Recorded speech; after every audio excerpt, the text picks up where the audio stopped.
আপনাদেরকে বাংলাদেশ জামাত ইসলামী নিয়ে একটু কথা বলতে চাই।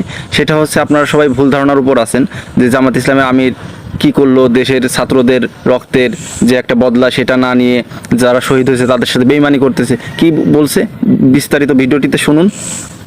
অনেকে বলেছেন আপনারা মাফ করে দিচ্ছেন কেন, তাহলে যারা পারপিট্রেটর তারা তো তাদের পাওনাটা পেল না।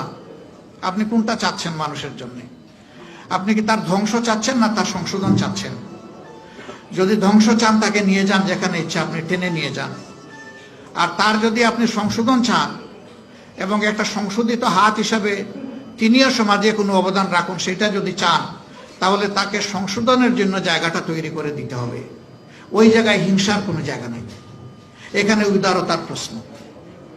তবে আমরা বলেছি হ্যাঁ, কোনো ভিকটিম কিংবা ভিকটিম ফ্যামিলি তারা যদি সুনির্দিষ্ট অপরাধের প্রতিকার চেয়ে আইনের আশ্রয় নেয়, আমরা তাদেরকেও সাহায্য করব, এটা আমাদের দায়িত্ব। কিন্তু দল হিসাবে আমাদের উপরে যা করা হয়েছে, এই জুলুম শব্দ বলতেও আমার কষ্ট লাগে, যা করা হয়েছে আমরা আল্লাহর রাস্তায় তা ক্ষমা করে দেব।